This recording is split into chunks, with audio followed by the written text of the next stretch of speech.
Good morning friends and welcome back once again to this 4-day online training course on basics of small animal laparoscopy. I am Dr. Santosh Mani Tripathi, Assistant Professor, Department of Surgery and Radiology. Basically in laparoscopy, some common procedures that are performed are diagnostic laparoscopy, laparoscopic ovarectomy, laparoscopic cryptarchidectomy, laparoscopic vasectomy, etc.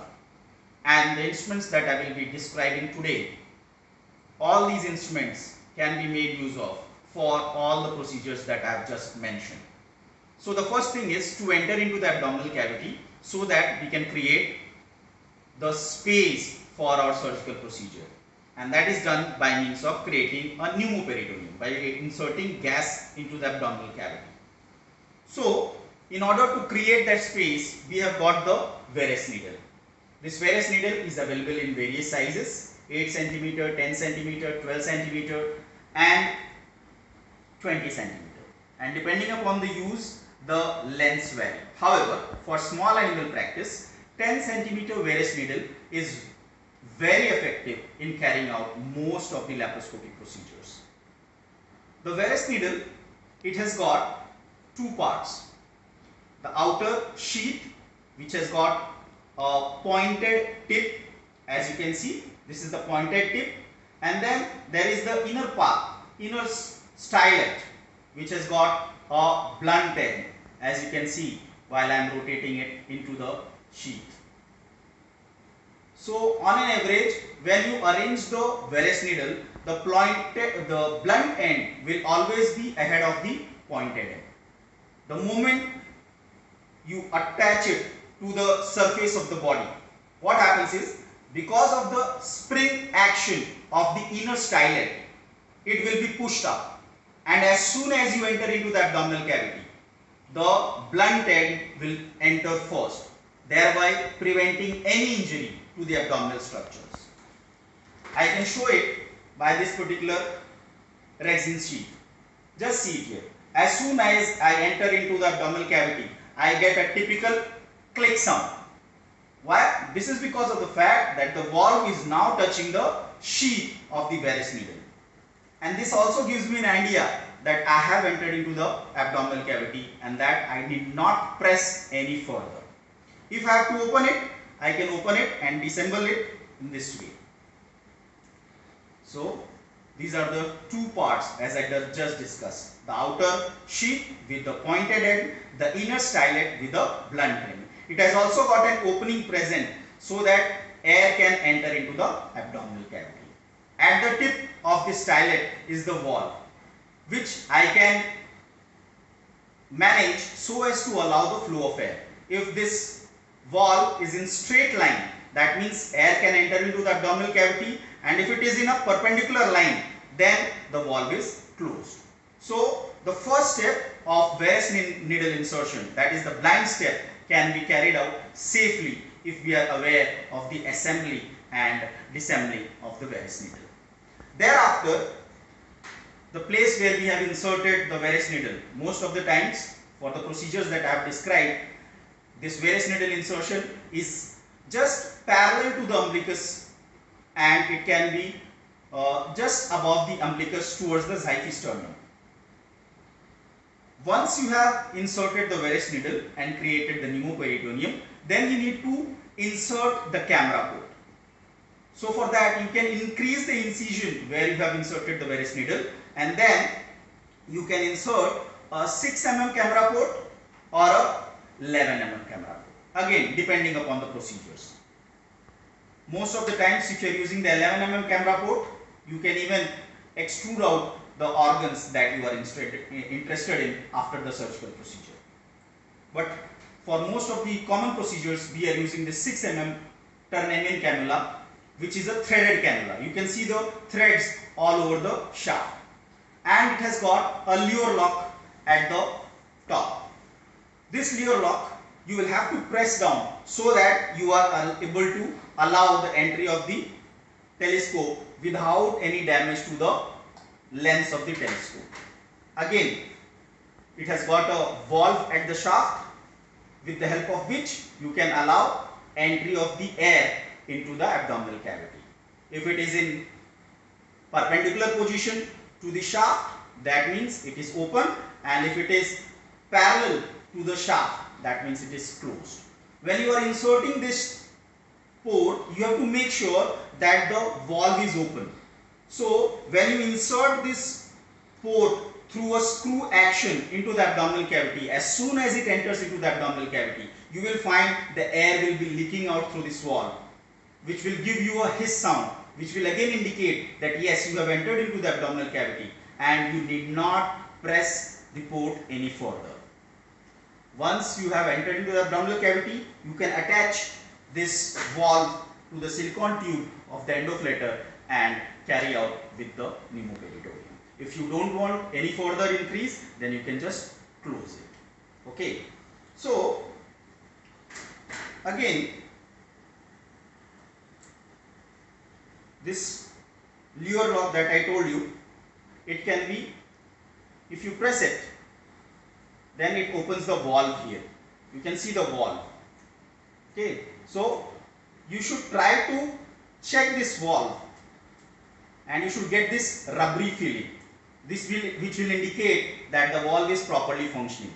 If it gets a metal feel, then it means that the protective sheath which is present on the valve, this protective sheath which is present on the valve is damaged. So when you want to use it, you will attach the head to the shaft, you will keep the valve open, and then you will enter into the abdominal cavity through smooth screw motion of the port.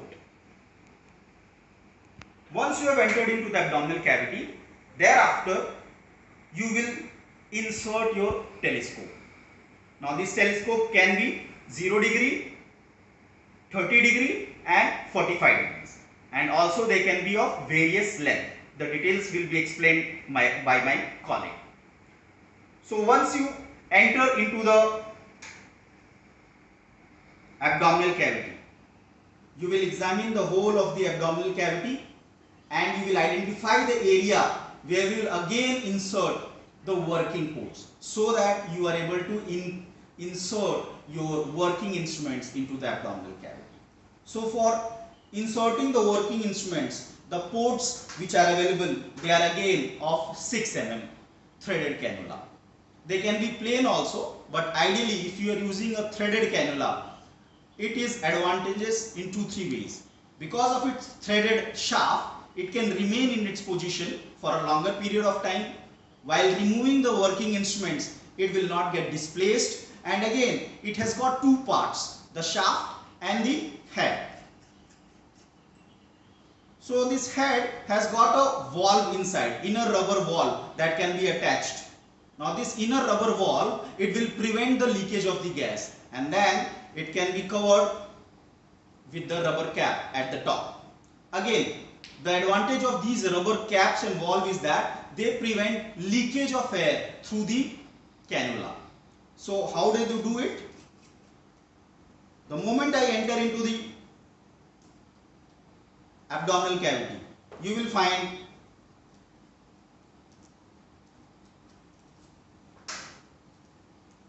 the valve has covered your instrument, so no leakage is happening. And once you remove it, again the valve goes back to its normal position, thereby preventing further leakage. So depending upon the procedure, you can decide the number of working ports that you will be inserting inside. They can be 1, 2 or 3. Ideally, for most of the procedures like diagnostic laparoscopy or ovarectomy or cryptorchidectomy, a 3-port technique is used, wherein the central camera port is put and on the lateral sides you have your working ports. Having understood the Veress needle insertion, the camera port, the working ports, we will now move to the various working instruments that we make use of. So we have got the scissors, the laparoscopic scissors, the Maryland grasping forceps with a lock at the end. Then we have grasping forceps, vowel graspers, again with lock provided at the handle. and we can also have the biopsy forceps. As you can see here, this is the biopsy forceps which has got a cup-like cavity in it. All these instruments have got three parts. They have got the insert, they have got the sheath, and they have got the handle. So this assembled instrument has got an electrode at the top to which the monopolar cautery can be attached. It has got the handle. It has got a rotator with the help of which you can rotate the instrument as per your requirement, and it has got a push button. Once you attach this push button, you can open the instrument. You can disassemble the instrument. So this push button helps you in assembly and disassembly on the instrument. And also there is a cavity present just ahead of the rotator, and this can be made use of to clean the instrument properly. You can flush distilled water or normal saline through this cavity and thereby wash the cavity thoroughly. So now I will just show you how we will disassemble the instruments. Now these, the electrode, the push valve as well as the rotator is available in your scissor also, it is available in your grasper also, it is available in your biopsy forceps also. So if you want to disassemble it, you just press onto the push button, the sheath comes out. Once the sheath comes out, you can remove the insert from it. So now you have got your handle, your insert and your sheath. So these are the three parts for the scissor. Again the same parts for the artery forceps. The only thing is that the artery forceps has got a lock arrangement at the handle. So once you have grasped the object, you can just lock it depending upon your requirement. And once you want to release it, you can just open the lock and release the instrument. The most important part is your bipolar grasping forceps. Now again, this bipolar grasping forceps also has the three parts. It has got the handle, it has got a sheath, and it has got the insert here. You can see the insert coming out once I press the handle. So if I want to open it, first I will have to descrew it with the handle, and then once this is done,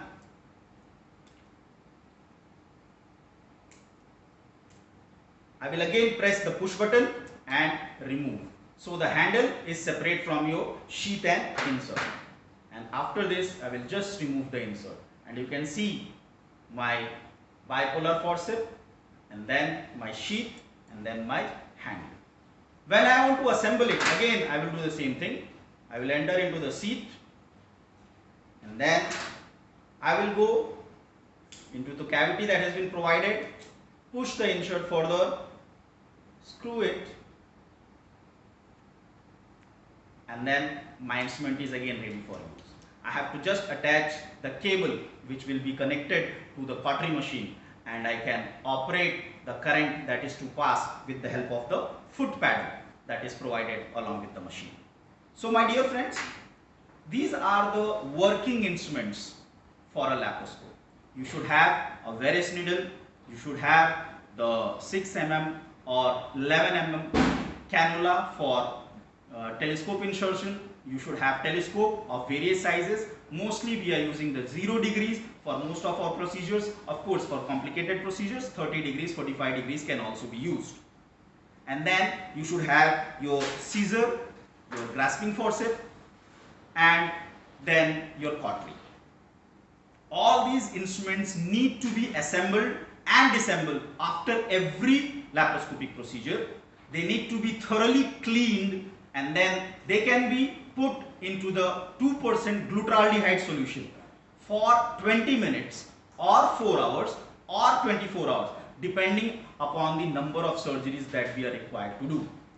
Remember, most of the laparoscopic surgeries, they require a high grade disinfection. They do not require to be autoclaved all the time. 2% glutaraldehyde can kill all the viruses, all the bacteria. The only thing, it is not a sporicidal. So latest new advanced disinfectants are available which act as sporicidal also. I would like to show you this vessel sealing equipment also. This is another energy source that can be made use of for high-end surgical procedures like gastric plication surgeries that we perform at our center. It can be 10 mm, it can be 5 mm. Now this has the capacity to cauterize as well as cut the instrument at the same time.